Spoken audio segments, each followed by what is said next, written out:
Next slide.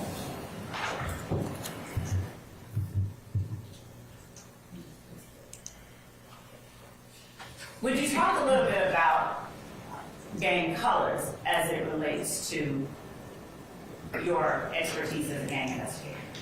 Sure, and as mentioned, gangs often represent their gang through the use of specific colors, just as a visual identifier to represent that gang.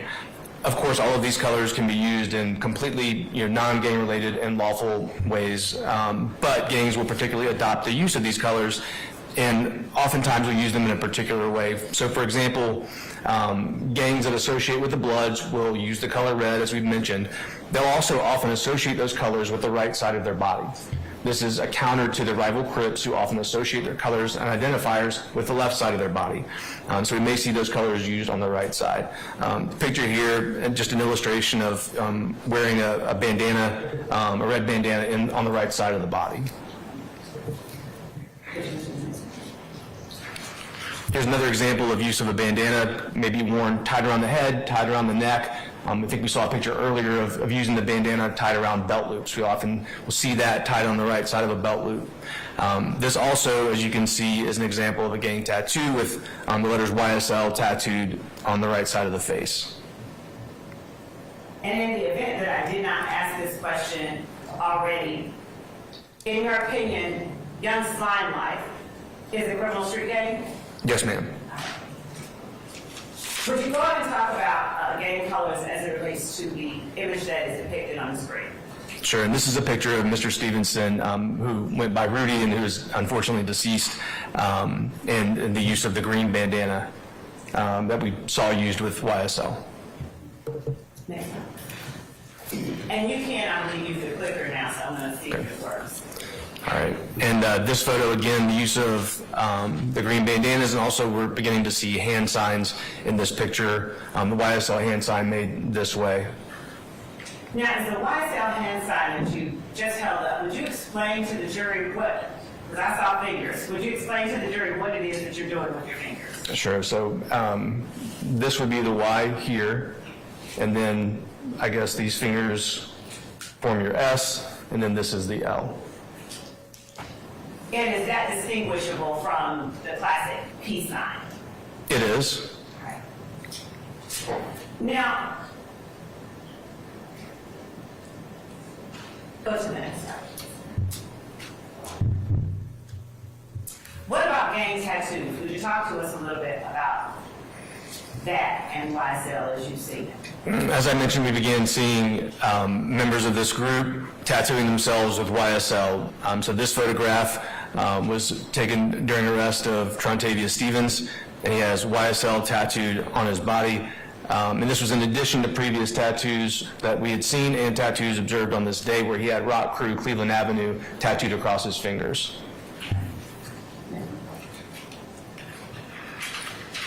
Here's another example of this tattoo. You can see on the right shoulder it says slime, and on the left shoulder it says life.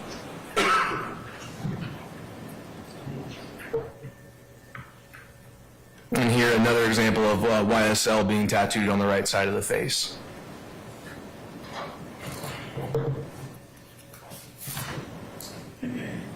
Let's go a little bit more into hand signs. Would you go to the next slide?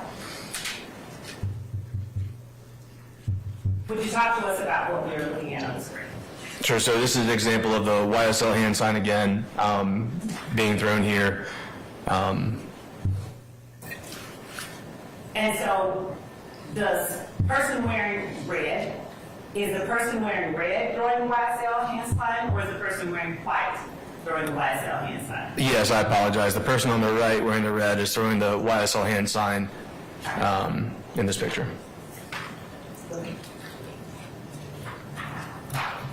What are we looking at here? This is another example of the YSL hand sign. This is I'm sorry. Go ahead. What are we looking at? This is an additional hand sign used by YSL members. It's to indicate wiping your nose, and they will draw the index finger across the lip underneath the nose in a fashion you can see here. And are there any, go back, Are there any markings or tattoos that are related to YSL depicted in this photograph? Yes, ma'am. Additionally, you can see the word slat tattooed across the index finger. Next slide.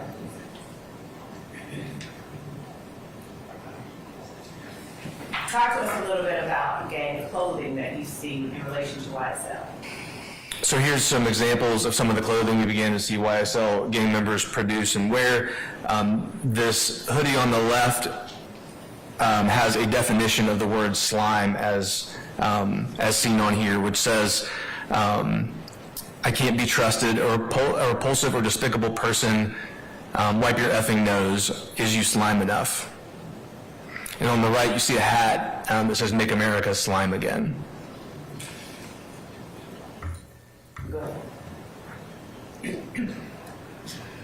What gang graffiti have you observed as it relates to the gang YSL? So this is an example of what we've seen, where we'll see YSL and then slat, or some combination thereof, tattooed various places around the Cleveland Avenue area.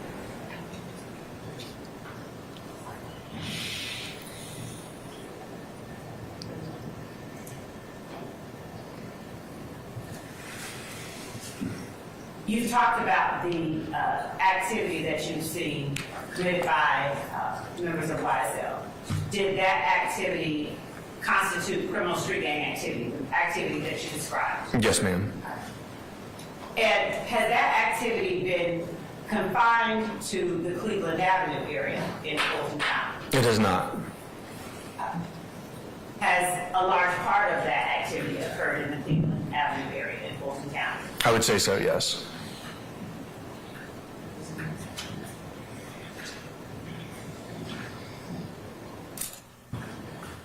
What is the significance of 30 Deep, the group 30 Deep, as it relates to YSL?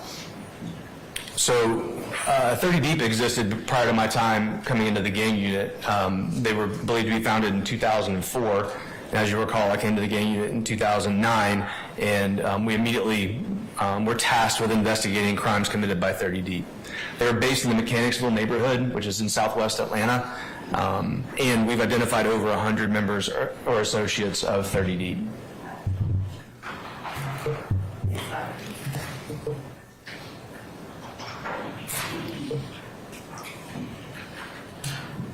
What about 30 Deep allowed you to categorize it as a criminal street gang? So looking at this from the perspective of our direction from our gang law, we see that 30 Deep has a common name, which is 30 Deep. They also had several, as we mentioned before, of these sets, of these sort of subsets or cliques within the gang. Some examples of that are DRC, which stood for The Robin Crew, YRC, which was Young Robin Crew, BRC, which stood for Baby Robin Crew. That group has now taken on the name KT, which stands for Cutthroat. We saw them using signs and symbols. They make a 3-0 hand sign, and that was actually pictured in the photo before, and we'll show you another picture of it in a minute, I believe. We see them tattoo certain identifiers on their body. They use the number 30, of course. They also use 272, 372, and 972. Now, this is a good way to benchmark when a gang started, because those numbers correspond with numbers on the telephone keypad. Now in the era of smartphones, we probably can't even say the last time we saw a telephone keypad, but at the time, this predated wide adoption of smartphones. So the number 272 corresponds with the letters BRC on a telephone keypad, 372 corresponds with DRC, and 972 corresponds with YRC. We'd also see them tattoo their neighborhood name, Mechanicsville, sometimes Zone 3, which is the patrol zone that they were in conjunction with these other identifiers. We would see graffiti and tagging of that number 30 Deep, as well as other identifiers. And while 30 Deep started out as a non-traditional neighborhood-based gang, we did see over that time period that I mentioned earlier, 2009, 2010, 2011, that they began also taking on blood gang identifiers, wearing red bandanas and other gang-related clothing, also making custom clothing. They were often referred to as the smash gang because their staple crime was committing smash and grab burglaries of commercial stores. And their identifiers, what types of identifiers did they utilize? So the ones previously mentioned, and also began taking on other common blood gang identifiers. Were there any associated gangs as they relate to 30D? Yes, so we found they were associated with ROC, as mentioned, then YSL. They also had an association with the Goodfellas street gang. How is that association reflected in what you observed or what you learned about or investigated during your time ganging? What we saw was a cooperation between those two groups and their criminal activities, such that the line was blurred between the two groups. They were regularly together, both associating with each other and committing crimes with each other.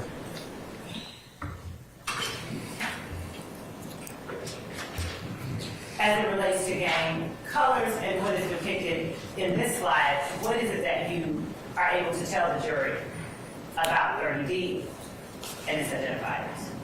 So what you can see here is the use of the red bandanas again, and we're beginning to see that use here in these pictures. And what you're also seeing is the 30 deep hand sign that everybody is throwing up in this picture. And are you able to make that hand sign? I can. So this is the 3 right here, and then the O in the middle for 30. Next slide. Here's another example of the hand sign. This is an example of that tattoo I mentioned earlier, tattooing 30, some part of their body, in this case on the face. Here's an example of the 372 for DRC. And here's an example of KT for cutthroat, tattooed on the throat. And this is an example of their gang tagging. You can see the 30 sort of in the middle on the left, also DRC in there with it. And there are a couple other sort of clicks from that area that are on here as well. And going into the next slide. Here's another one, a large 30 tattooed. And this is also going into that period where they're associating with the Bloods, and the person you see depicted here is throwing up a hand sign we'll discuss more, I believe, in a minute, which is the two guns hand sign associated with the Sex Money Murder Bloods. And you got into exactly what I was going to ask next. How are you able to tell that just this number of 3 and 0 with face is associated with 30D? Well, again, there are two ways that we do this. One is that we look at the content of it, and it's the number 30. There's also a 5 there, as you see in the middle, that 5 again relating to the Blood Gang. But this picture was taken in Mechanicsville, and the person depicted in this picture is a member of 30D. Okay. And what are we looking at in the slide depicted here? This is another picture of a gang tag, and in this case, this picture was actually a tag that was put on the side of the Atlanta Public Safety Headquarters building across the street from our city municipal court. So here we have 30 deep in Mechanicsville tag on the wall. Now, what's the significance of the slide with the shirt depicted here and the lettering on the shirt? So the initial message is obvious. It says 30 deep. And then again, excuse the language, it has the word bitch below. What you notice is something we mentioned earlier, which is the crossing out of the letter C, using the letter X in place of it as a disrespect to Crip gangs. The shirt itself is in red and white, the print on it is red. The wearer of the shirt has a red bandana tied around his head and is throwing that Sex Money Murder Gang hand sign. Here's some more gang clothing. So they have the 30 right here with the DRC, so 30 and the Robin crew. The picture on the right, YRC, DRC for life. In the picture on the left, you also see the wearer throwing a B hand sign that's associated with blood gangs. And are you able to show the jury how that is made with your hand? Yes, it's made like this. And what about what we're looking at here? So more gang clothing, the 972 KT4L. The 4L stands for life, so cutthroat for life. On the right, you see BRC with the 272 in KT and the gang moniker below that. Next slide. As far as the criminal activity that 30D was known to commit within Fulton County and other areas, could you talk about that? Sure. 30 Deep was heavily involved in narcotics distribution and sales in the Mechanicsville community, but what they're most known for, I've mentioned already, which was smash and grab burglaries. They essentially pioneered the art of stealing a car, driving it through the front of a store, and then sending, 5, 6, 7, 8 people inside to run in and grab as much stuff as they could, run back out, and then sell those things on the street. And when I came to the gang unit in 2009, the Atlanta Police Department greatly expanded the gang unit to respond to that exact trend. And we were tasked with attempting to interdict those crimes and stop this rash of smash and grab burglaries. But members didn't just do property crimes. They were also involved in quite a number of shootings, several murders, a lot of aggravated assaults, a lot of stolen cars, high volume theft from autos, sometimes breaking into 20, 30, 40 cars at a time. So everything from property crime to violent crime. You talk about sex, money, murder. Tell the jury the significance of sex, money, murder, and what exactly it is. Sure. So Sex, Money, Murder is a traditional gang that was formed back in 1992 in the Soundview housing projects in the Bronx in New York. That gang was initially a drug trafficking organization, and it later was part of the original group that formed the UBN, or United Blood Nation, which was formed within the Rikers Island prison facility there. The formation date, October 31st, 1993. There's a second date that some people benchmarked that, of July 16th of 1993. Both those dates are used in gang literature. Sex, Money, Murder joined the UBN on June 6th of 1996, while its founder was being held at Rikers Island. And what were some of the identifiers that you have, through your training and experience, to be associated with sex, money, murder? So the gang's name is Sex, Money, Murder. They may call it Murder Gang or some variation of that as well.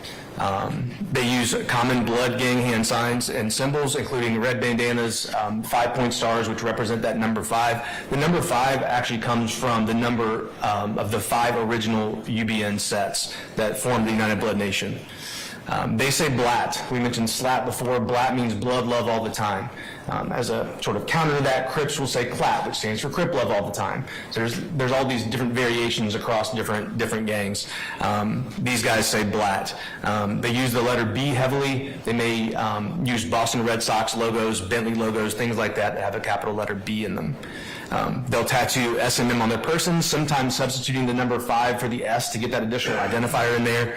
They'll use 5-point stars, and they'll often include red accents within their tattoos. They will tag all of these identifiers, including the gang's name, the number 5, blat, and they'll cross out tagging for rival gangs as well. They'll wear red bandanas and clothing to signify their association. And this is one of those traditional gangs that we talked about way back at the beginning of this morning, where they actually have books of knowledge that actually list out the rules and codes for the members of the gang. Next slide. When we're talking about the United Blood Nation, what 5 groups does that consist of? So the 5 original gangs that formed the UBN are Sex, Money, Murder, the 9 Trade Gangster Bloods, the 1-8 Trade Gangster Bloods, the G-Shine or Gangster Killer Bloods, and the Valentine Bloods. And within Sex, Money, Murder, or within the United Blood Nation, was there a particular hierarchy or ranking? There is. It starts at the top with the Godfather, the founder, which is Peter Rollick. Then in each state, there are 2 statewide leaders. One is called the High O20, who's a statewide leader with some national authority or influence, and the Low O20, who's a statewide leader with statewide authority.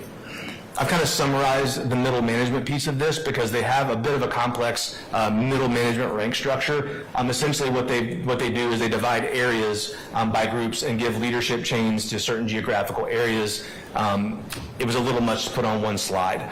And then below that they have the members of the gang, the foot soldiers they're sometimes called. And have there been high O20s and low O20s identified in the state of Georgia? Yes, ma'am. And are you familiar with the names of some of those people? The high O20 for Georgia is Kyle Ory, who's currently being housed in the Department of Corrections. And what does Kyle Ory, does he have a nickname? He does. What is it? Nasty New. And as we go to the next slide, talk a little bit about the rules and codes as it relates to sex, money, murder. Sure. This is a sample of some of the rules and codes that they use. The gang itself has 31 codes that members are expected to follow that are listed out in that book of knowledge. They will sometimes use the phrase Peter roll, and that means to kill someone. So that refers to murdering somebody if you Peter roll somebody. That Peter is a reference to that founder, Peter Rollick. They refer to the gang and its members as Blazing Billies. They use the phrase rollacking, sort of a general term for just the gang's activities. As you can see, sometimes when they write it out, they'll cross out that C in rollacking. They use that expression, blood love all the time, or blat. One example of many codes that they use is buck 50. In the prison system, that's a phrase used to refer to slashing somebody's face with a razor and causing them to have 150 stitches. That's the idea behind that. And then they'll use things like 311, the numbers 311. These refer to, these numbers reference back to the alphabet. So C is the third letter of the alphabet. K is the 11th letter of the alphabet. So they'll use 311 to mean crypt killer. Now, you spoke about a book of knowledge. The next slide.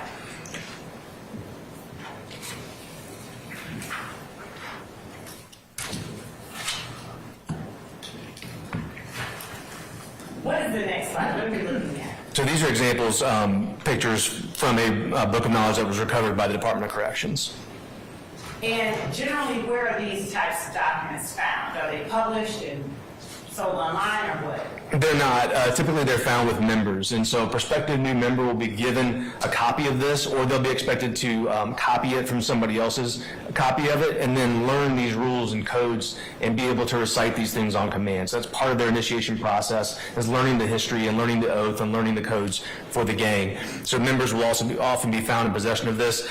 We still find written versions like this. Oftentimes nowadays in the modern age, we'll find these in a digital version on a phone or on social media, things like that.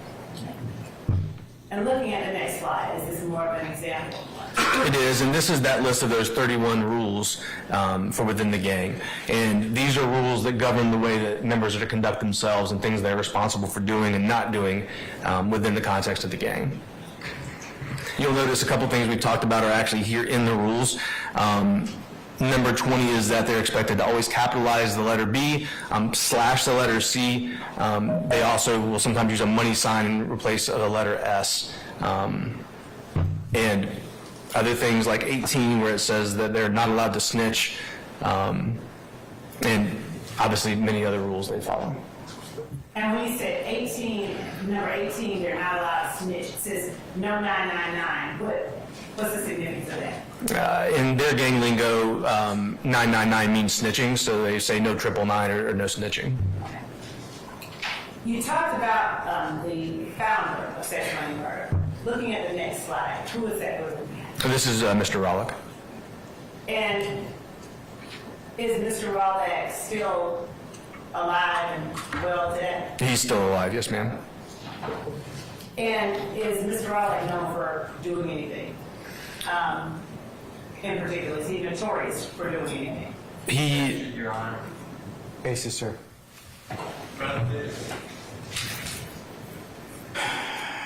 Yeah, I'm gonna stand objection. Your Honor, are we allowed to refer to where Mr. Rollick currently is? Yes. Okay. You can ask him about it. Where? Hold on, is there something you said something, Mr.?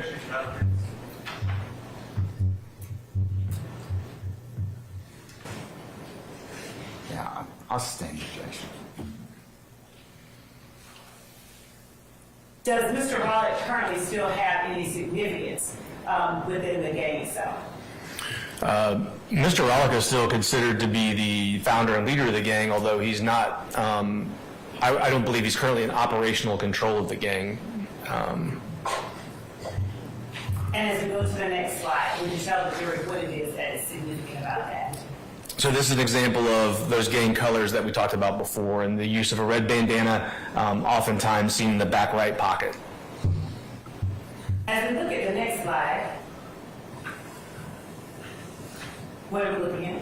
So this is a gang hand sign that they use, and this is their two guns hand sign. We mentioned it and saw some examples earlier, but as you can see, they'll make their fingers into the shape of a gun, and will often hold it sort of the traditional ways in front of the chest like this. They may now hold them separate or even just do one of those, but the two guns is their kind of primary hand sign. Looking at the next slide. What are we looking at? A large tattoo, as you can see, it says sex, money, murder, with some bandana print sort of elements to it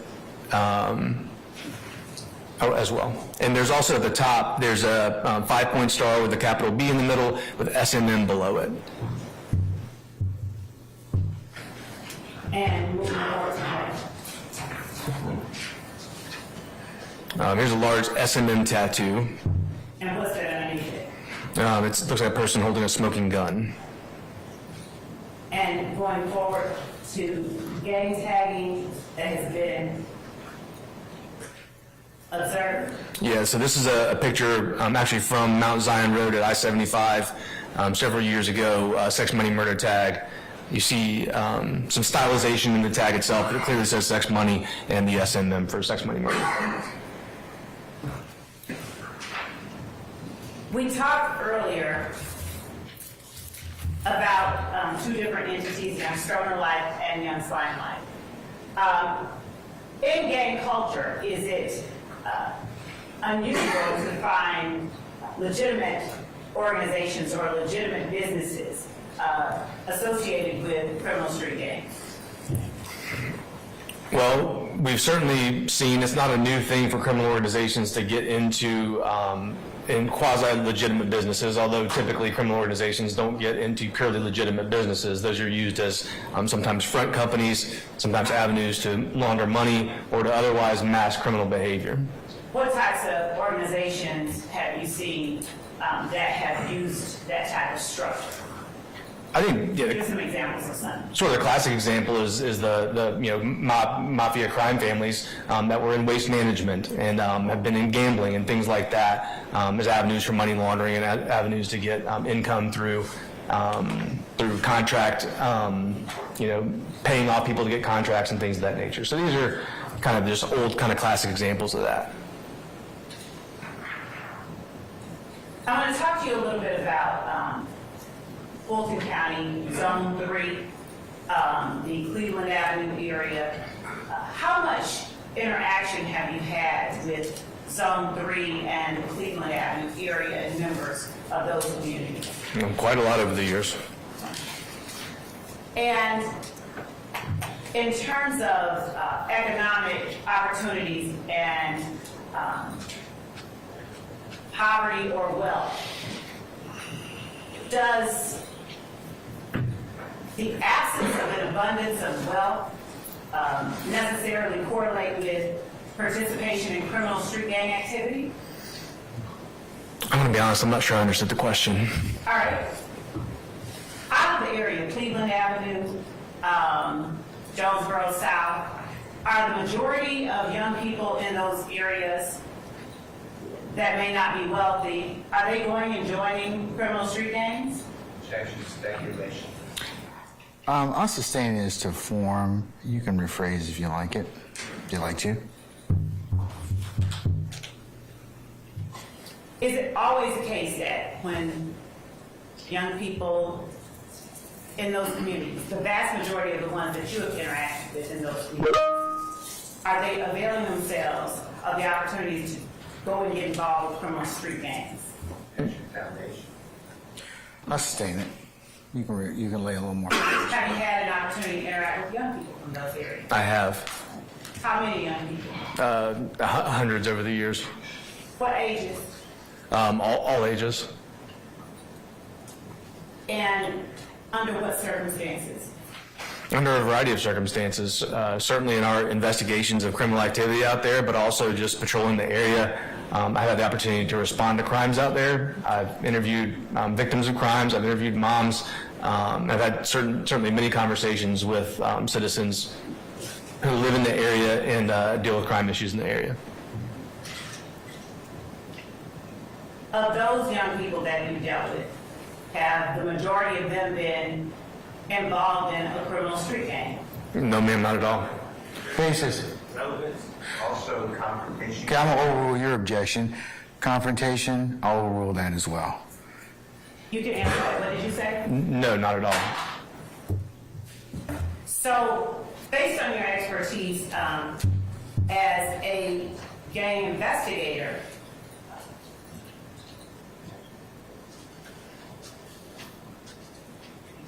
does the lack of wealth necessarily mean one is going to? I sustain the question as to form. Hypothetically, if there is a young person or group of young people in the Cleveland Avenue community who have to share clothes or something like that, based on your experiences in the Cleveland Avenue community and your investigations as a gang investigator, This is outside his expertise.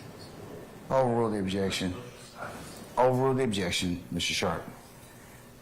based on your experiences, your training, and your background, do those factors necessarily mean that a child is going to get involved in criminal street gangs? So what we would say is that these areas are high-risk areas. The youth that grow up in high-crime, high-poverty areas are at higher risk for joining street gangs, although they join street gangs in a very small percentage. The vast majority of children who grow up in these neighborhoods do not join street gangs.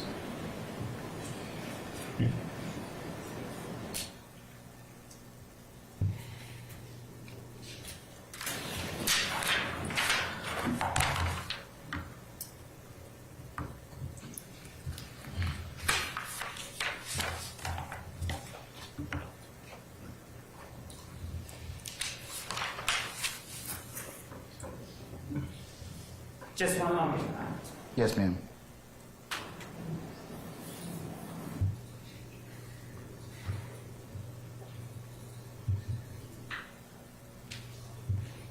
Your Honor, at this time, I don't have further questions on direct, but based on whether or not there is cross-examination, I would like to reserve the right to recall the Detective Belknap. All right. Before we begin cross, ladies and gentlemen, how are we doing? We need to take a break. Can we take one? About 10 minutes? All right, okay. We're going to take a 10-minute break, and then we'll resume with Detective Belknap. All right, all rise.